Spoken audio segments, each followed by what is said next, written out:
लगा हुआ है। आज आप लोगों के पास एक जानकारी साझा करने आए हैं।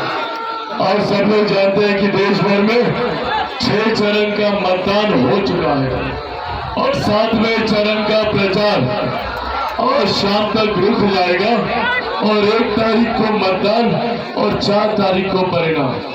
ये 6 चरण का जो मतदान हुआ है, जो रुझान सामने आ रहे हैं, उसमें एक बात तय है, एक बात स्पष्ट है कि 4 तारीख को परिणामों के बाद मौजूदा प्रधानमंत्री आदरणीय नरेंद्र मोदी जी तीसरी बार देश के प्रधानमंत्री बनने जा रहे हैं, इसमें कोई संदेह नहीं।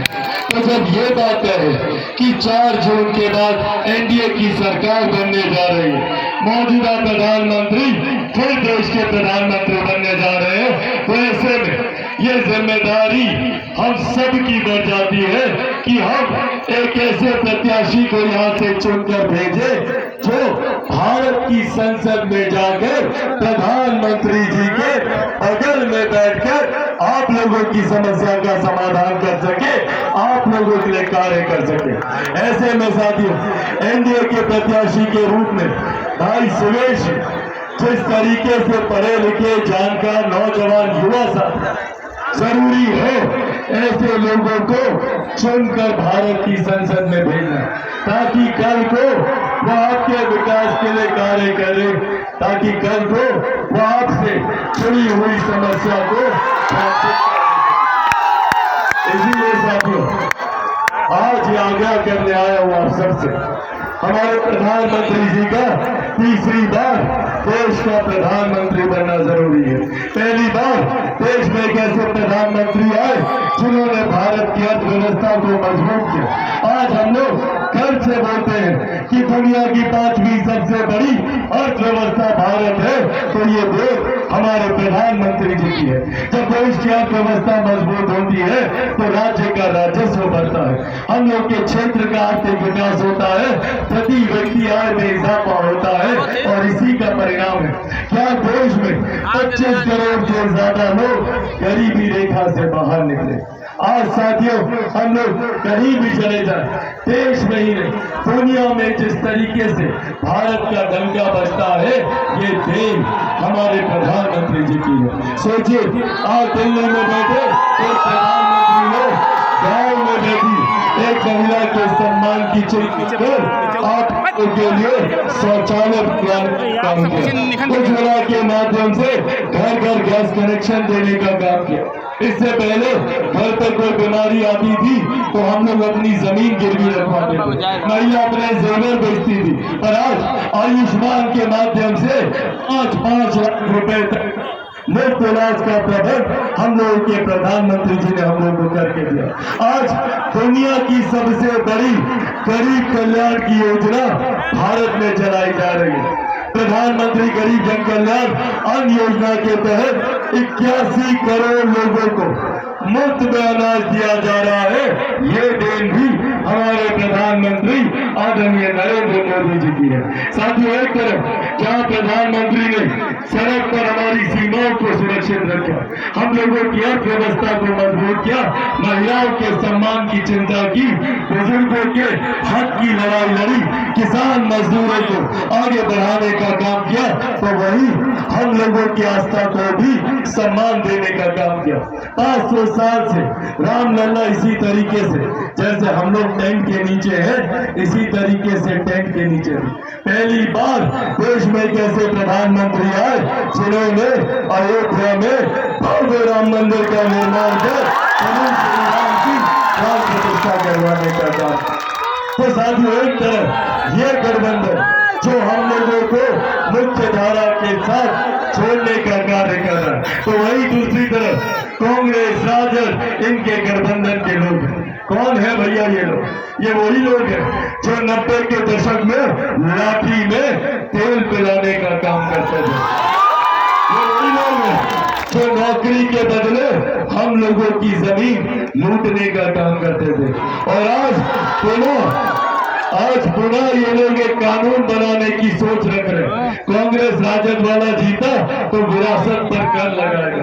55% आप लोगों की जमीन जायदाद का जो हिस्सा है, गरीब किसान की जमीन हो, गरीब मजदूर की संपत्ति हो, या चाची आप लोगों का जितना जेवर गहना है ना, उसका 55% हिस्सा ये कांग्रेस राजद वाला कानून बना रहा है, उसका 55% हिस्सा ये लोग छीन कर ले जाएगा।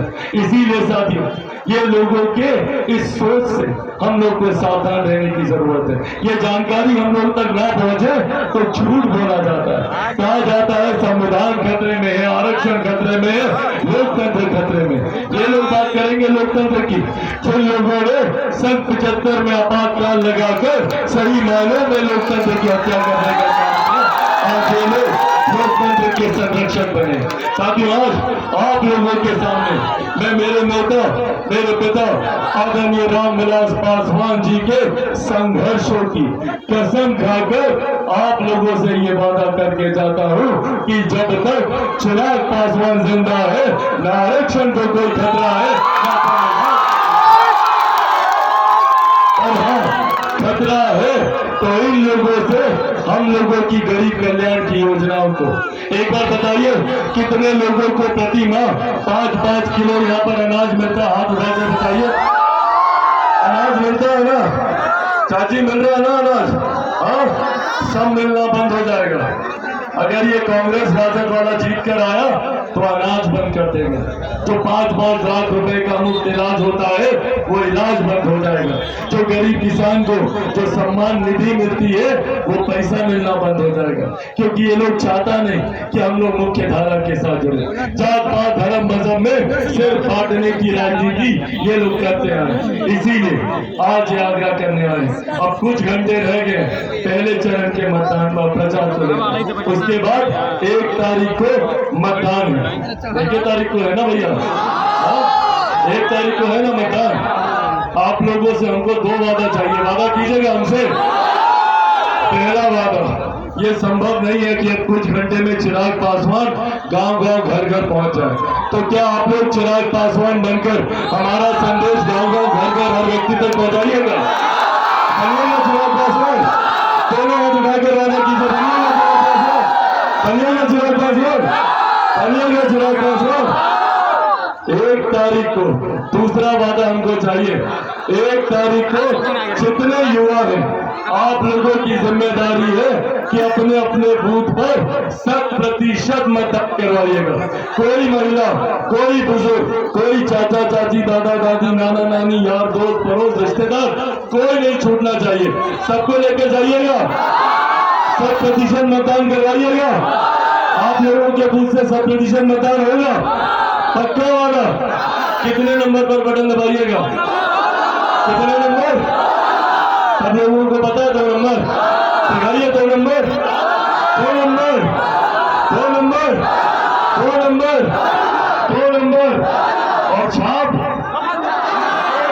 कमल छाप पर 2 नंबर कमल छाप पर बटन दबाकर न सिर्फ आप लोग मेरे भाई शिवेश जी को यहाँ से जिताने का काम कीजिएगा, बल्कि मेरे प्रधानमंत्री जी को तीसरी बार देश का प्रधानमंत्री बनाने में अपना योगदान दीजिएगा।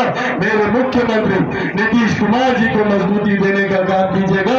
जीतन राम मांझी जी को मजबूती देने का काम कीजिएगा। उपेंद्र कुशवाहा जी को मजबूती देने का काम कीजिएगा।